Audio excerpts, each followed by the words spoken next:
Carissimi tutti, Sawabona. Le docteur Rando Redotto depuis la cour du palais communal de Conseil.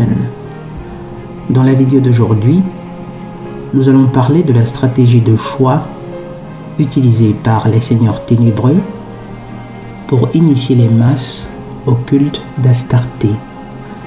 Il s'agit de la programmation neurolinguistique opérée au moyen de deux des plus puissants langages à prétention universaliste. En réalité, ce sont des langages universels. Par ordre croissant de puissance et d'efficacité, la langue et la musique. Comme vous le savez si bien, le culte d'Astarté est un aspect fondamental de la rébellion contre le Créateur.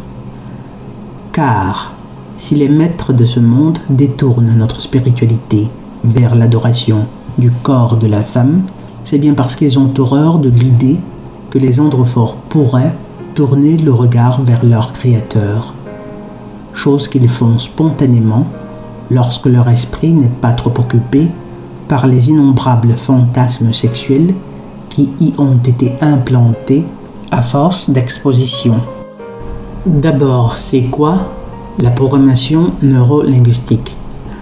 L'on pourrait définir la programmation neurolinguistique comme une technique ou un ensemble de techniques de communication pragmatique sur petite ou sur grande échelle visant à induire chez des individus cibles des schémas de comportement ou de pensée.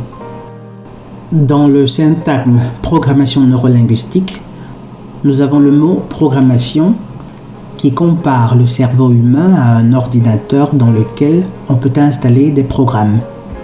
Ensuite, il y a le mot neuro qui se réfère aux neurones ou encore aux circuits biologiques du cerveau qui administrent le gros de nos comportements conscients et inconscients.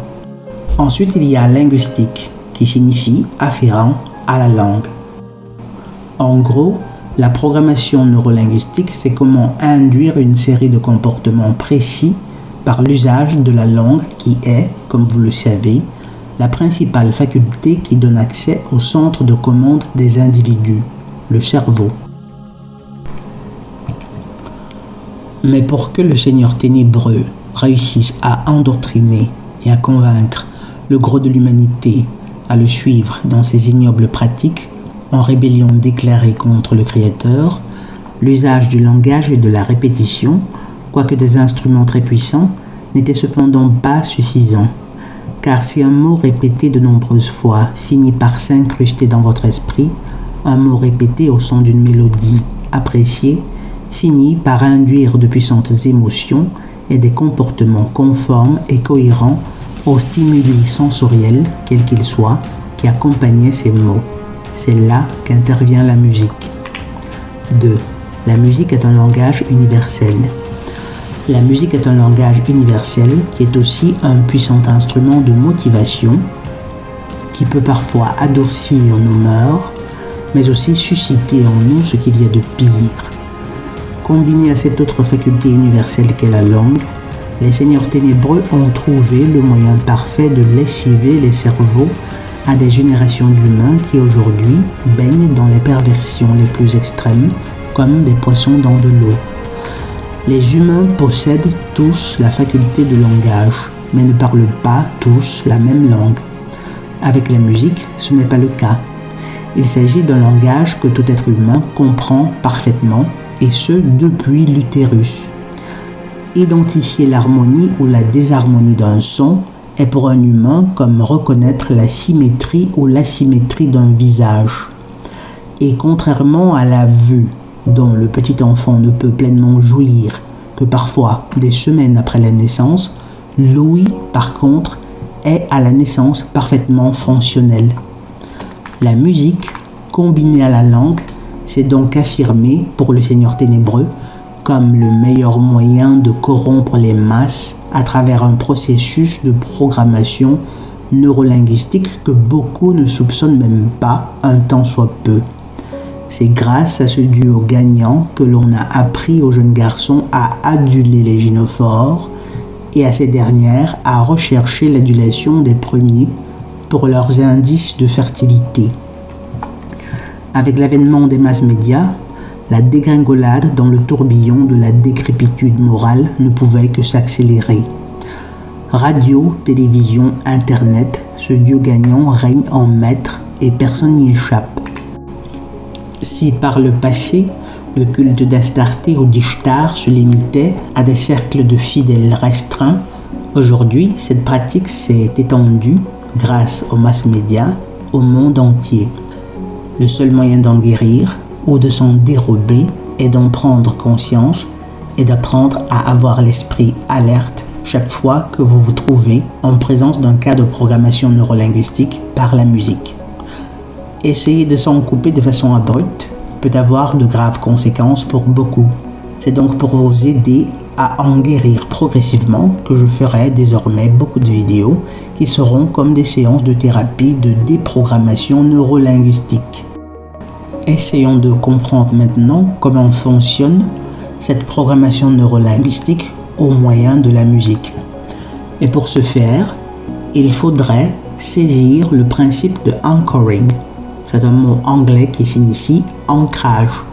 Il consiste dans la transformation d'expériences sensorielles en déclencheurs, triggers, en déclencheurs d'états émotionnels et donc aussi de comportements ciblés.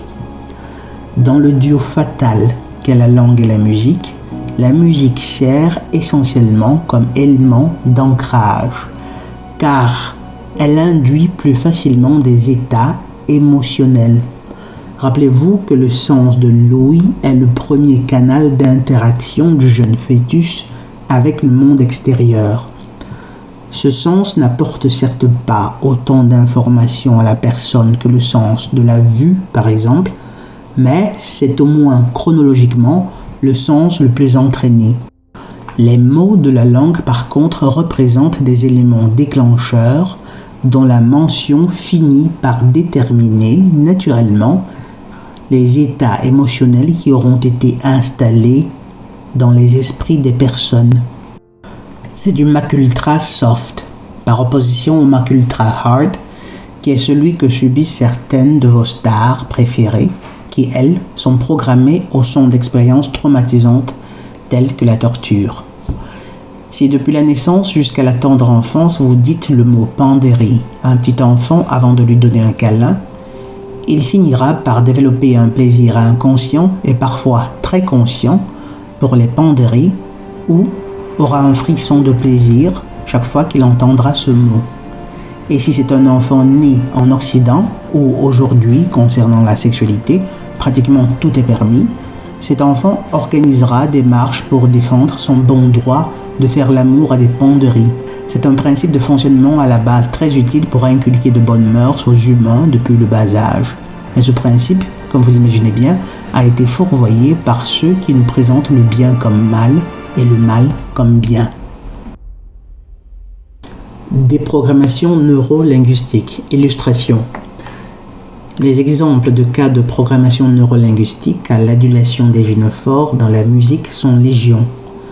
Pour vous déprogrammer neurolinguistiquement, il s'agira tout simplement d'apprendre à identifier ces déclencheurs verbaux dissimulés dans vos chansons préférées pour induire en vous des croyances et des comportements sans même que vous vous en rendiez compte. Nous allons considérer par exemple une chanson qui ne déplaît certainement qu'à très peu de personnes, si tant est qu'il y en ait qui ne l'aiment pas. Perfect du gynomal Ed Sheeran. En lisant le texte de la chanson, il ne fait aucun doute que l'épithète perfect s'applique à la gynophore en qui il dit avoir trouvé un amour qui serait parfait. Le problème, mes chers amis, c'est qu'il n'existe pas d'humain parfait. Et même s'il en existait un, ce ne serait certainement pas une gynophore.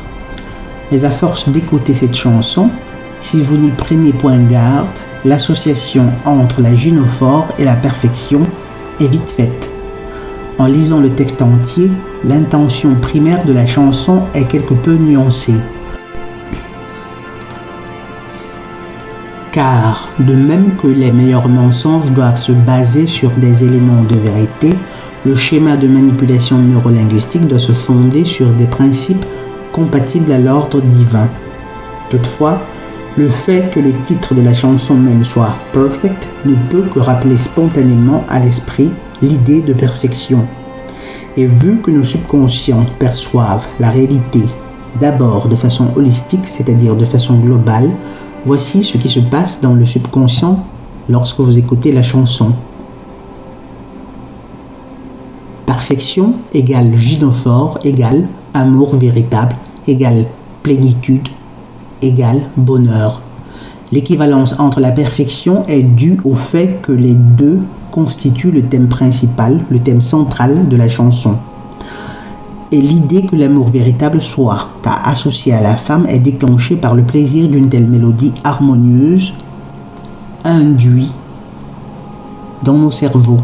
Spontanément, inconsciemment, les individus se mettront à rechercher l'amour véritable dans la gynophore, allant même jusqu'à espérer y trouver de la perfection. Et voilà, une bonne petite recette pour le mangina idéal acquis au culte d'Astarté. Il ne recherchera plus la perfection dans le Créateur qui a fait toutes ces choses superlativement belles. Il ignorera les sollicitations de sa conscience au bénéfice de son Astarté, dont l'adulation deviendra, pour ainsi dire, un simulacre de religion, un simulacre de spiritualité. Attention. Et c'est précisément la situation dans laquelle nous nous trouvons. Or, mes chers amis, mes très chers résidents de la commune de Conseillonne, je vous le garantis, je vous le promets, je vous assure qu'en tout état de cause, si vous recherchez l'amour, la perfection et la plénitude chez une gynophore, tant qu'à faire, commencez par l'asile psychiatrique le plus proche de chez vous.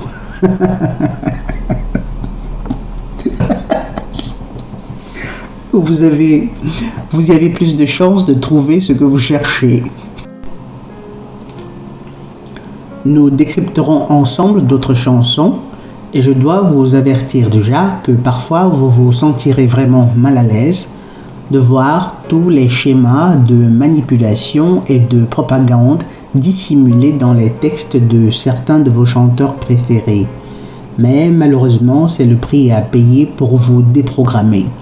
Toutefois, une bonne nouvelle, le meilleur moyen de vous déprogrammer neurolinguistiquement, comme je le disais plus haut, n'est pas de cesser du jour au lendemain d'écouter vos chansons préférées. Vous aurez vite fait d'y revenir. Essayez par contre à chaque fois d'identifier ces pépites de programmation neurolinguistique et à chaque fois rediriger le plaisir subtil que ces mélodies vous procurent à une pensée de reconnaissance ou de louange envers votre Créateur. Petit à petit, vous reprendrez le contrôle en attendant de trouver un effort spirituel plus puissant qui vous coupera automatiquement de ces programmes d'endoctrinement sans désagrément majeur.